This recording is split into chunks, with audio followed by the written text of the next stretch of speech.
नमस्कार मित्रों, आप हैं ई प्लस अकेडमी के साथ। मैं ज्ञानेश चतुर्वेदी।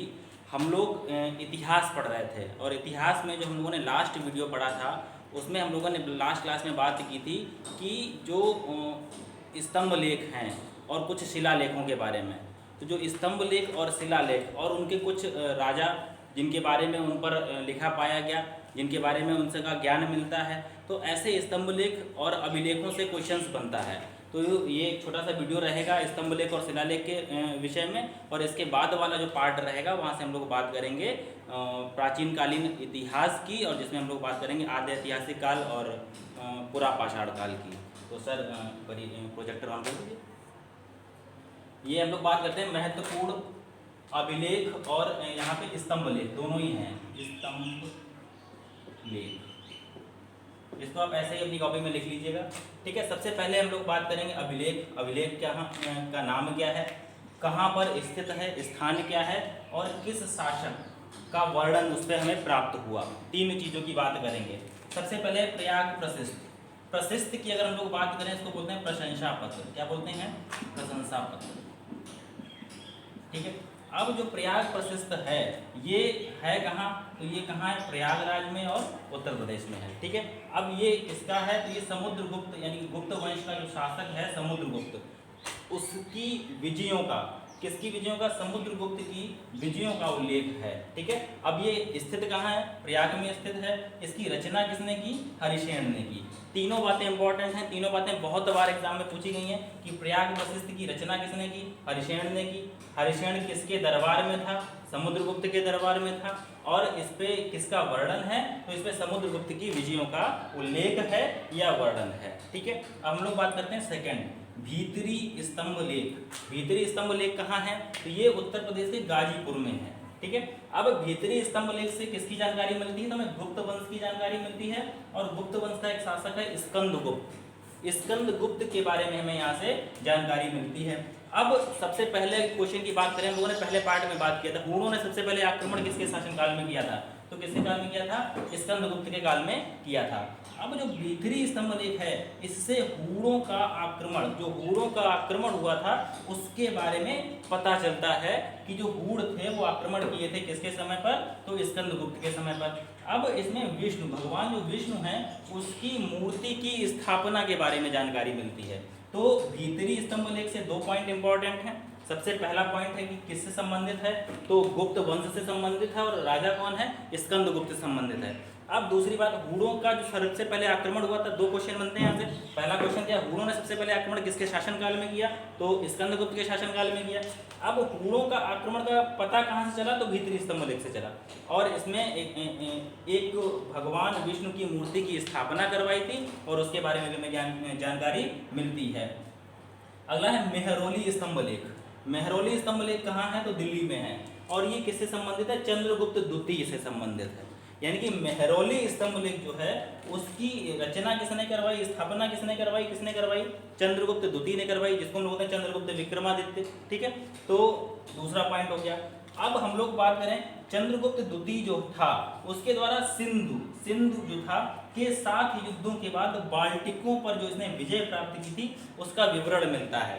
इंपॉर्टेंट पॉइंट है, चंद्रगुप्त विक्रमादित्य द्वारा सिंधु के 7 युद्धों के बाद जो उसने बाल्टिकों पर विजय प्राप्त की थी उसका विवरण कहाँ मिलता है? तो उसका विवरण हमें मिलता है मेहरौली स्तंभ लेख में मिलता है।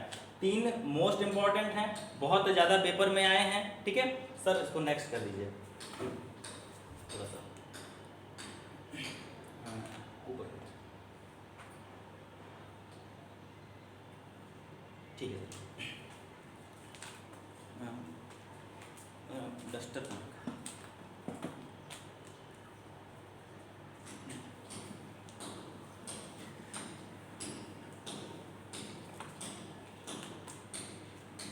अब हम लोग बात करते हैं फोर्थ क्या है? मथुरा स्तंभ लेख। फोर्थ नंबर है आपका मथुरा स्तंभ लेख। मथुरा स्तंभ लेख कहाँ है? आपको पता है मथुरा कहाँ है? तो उत्तर प्रदेश में है, ठीक है। अब मथुरा स्तंभ लेख भी किसने करवाया था, किसने लिखवाया था? तो किसने लिखवाया था? चंद्रगुप्त द्वितीय। और ये चंद्रगुप्त द्वितीय है ये किस वंश से संबंधित है? तो गुप्त वंश से संबंधित है, ठीक है ना। अब जो मथुरा स्तंभ लेख है इसको प्रथम क्या कहते हैं इसको, प्रथम गुप्त अभिलेख जो प्राप्त हुआ है हमें, वो कहाँ से प्राप्त हुआ है, मथुरा स्तंभ लेख से प्राप्त हुआ है। गुप्त संवत जो चला था लगभग 319 ईस्वी में, तो उसकी जानकारी हमें कहाँ से मिलती है, तो गुप्त संवत का प्रथम वर्ष जो वर्णित है वो कहाँ वर्णित है, मथुरा स्तंभ लेख में वर्णित है। मथुरा स्तंभ लेख किसने लिखवाया था, तो किसने लिखवाया था, चंद्रगुप्त द्वितीय ने या चंद्रगुप्त विक्रमादित्य ने लिखवाया था। नेक्स्ट है आपका जूनागढ़ अभिलेख। जूनागढ़ अभिलेख कहाँ है, तो जूनागढ़ अभिलेख है काठियावाड़। काठियावाड़ बोले तो गुजरात में, ठीक है ना। और इसमें किसकी जानकारी मिलती है, तो रुद्र दामन जो राजा थे, शक राजा थे रुद्र दामन, उनके बारे में हमें जानकारी मिलती है। उसके बाद नेक्स्ट है हाथी गुम्फा अभिलेख। ये कहाँ है, तो ये उदयगिरी उड़ीसा में है। ये कहाँ है, तो उदयगिरी उड़ीसा में है। और इसमें किसकी जानकारी मिलती है, तो एक खारवेल है, कलिंग नरेश खारवेल, क्योंकि चेदी वंश से था, और उसके बारे में हमें जानकारी मिलती है।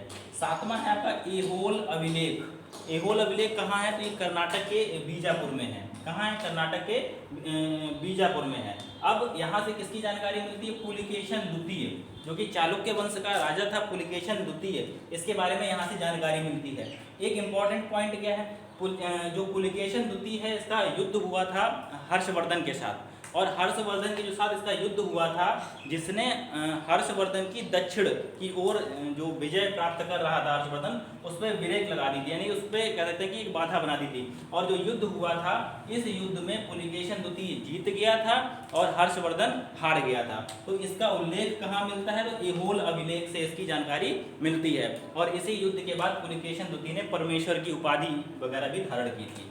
नेक्स्ट है आपका ग्वालियर प्रशस्त, यानी कि जो ग्वालियर प्रशंसा पत्र है, ये कहाँ है, तो नाम से स्पष्ट है, ग्वालियर मध्य प्रदेश में है। इसमें प्रतिहार वंश के राजा भोज के बारे में जानकारी मिलती है, या प्रतिहार वंश के जो राजा भोज हैं इनकी प्रशंसाओं के बारे में जानकारी मिलती है। नेक्स्ट है आपका मंदसौर प्रशस्त। मंदसौर प्रशस्त कहाँ है, तो मध्य प्रदेश में है। इससे हमें किसकी जानकारी मिलती है, तो मंदसौर प्रशस्त से यशोवर्मन, मालवा नरेश थे यशोवर्मन राजा, उनके बारे में जानकारी मिलती है। और नेक्स्ट है आपका नासिक अभिलेख। नासिक अभिलेख कहाँ है, तो नासिक अभिलेख कहाँ है, तो महाराष्ट्र में है, ठीक है। और यहाँ से किसकी जानकारी मिलती है, तो गौतमी वलश्री, सातवाहन वंश के प्रतापी राजा थे गौतमी वलश्री, ठीक है ना, इनके बारे में हमें जानकारी मिलती है। यही सातवाहन वंश के लोग जो थे, इन्होंने सबसे पहले शीशे के सिक्के जलवाए थे, ठीक है। लास्ट है आपका मधुबन एवं बांसखेड़ा अभिलेख। ये कहाँ है, तो ये रायसेन मध्य प्रदेश में है, मध्य प्रदेश के रायसेन जिले में है। और इससे किसके बारे में जानकारी मिलती है, तो हर्षवर्धन।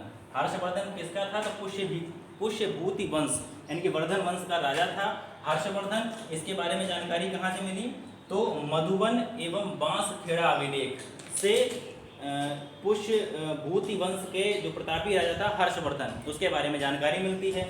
हर्षवर्धन की राजधानी कहाँ थी, तो पहले हर्षवर्धन की राजधानी कहाँ थी, थानेश्वर थी, और बाद में इसने अपनी राजधानी कहाँ बनाई थी, तो बाद में इसने अपनी राजधानी कन्नौज बनाई थी, ठीक है ना।